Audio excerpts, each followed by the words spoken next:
High court বিভাগ এটি বলেছেন যে বিচারিক আদালত এইভাবে নির্বিচারে ফাঁসি দিতে গিয়ে যেভাবে প্রতিটা পরিবারের উপর একটা ডিভাস্টেটিং এফেক্ট নেমে এসেছে, এই জন্য তার বিচারিক ক্ষমতা কেড়ে নেওয়ার জন্য নির্দেশ দিয়েছেন এবং তাকে আইন মন্ত্রণালয়ে সংযুক্ত করতে বলেছেন। মৃত্যুকালীন জবানবন্দি সম্পর্কে আদালতের পর্যবেক্ষণ হচ্ছে, কোনো মানুষ যখন সুনিশ্চিত জানেন তিনি মারা যাবেন, সেই সময় কোনো ব্যক্তিকে তিনি অন্যায়ভাবে কিংবা অন্য কোনো বিবেচনায় তাকে জড়ান না।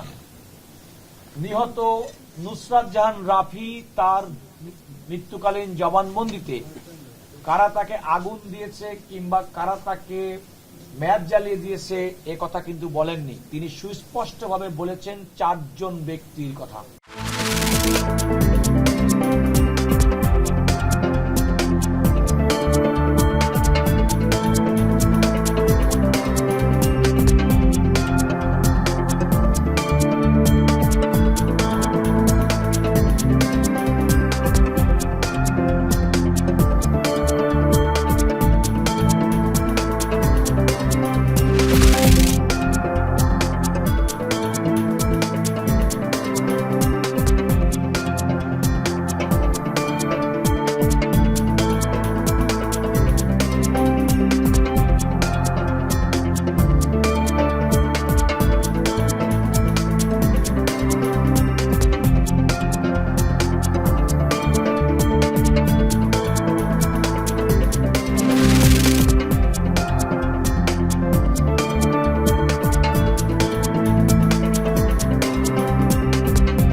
Politics will continue in its own way, but business সাধারণ মানুষের যা পাওনা আছে ওইটা আমাদের দেওয়ার দায়িত্ব, and I have no doubt আগামী দিন it is very positive.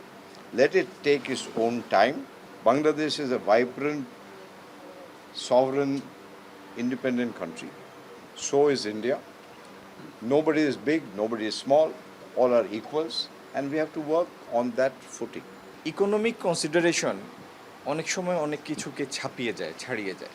Economic ইন্টারেস্টটা আমাদের দেখতে হবে, কারণ ইকোনমিক ইন্টারেস্ট মানে হচ্ছে আপনি দুই দেশের ভোক্তাকে অধিকতর প্রতিযোগিতামূলক মূল্যে, কম মূল্যে তার পণ্য বা সেবা ভোগ করার সুযোগ করে দেবেন।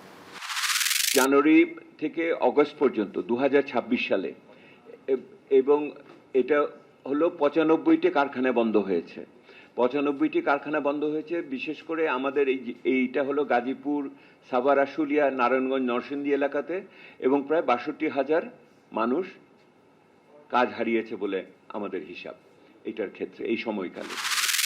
5ই আগস্টের পর থেকে দেখেছেন আমাদের চেয়ারম্যান কত শক্ত হাতে যারা দলের নাম ভাঙিয়ে নানা ধরনের অপকর্মে যুক্ত ছিলেন তাদের বিরুদ্ধে শক্ত পদক্ষেপ নিয়েছেন।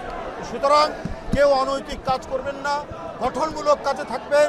দলকে শক্তিশালী করতে হবে এবং দলের নেতাকর্মীরা যাতে তারা জনগণের প্রতিনিধি হিসেবে কাজ করতে পারে সেই চেষ্টাই তারা করবে।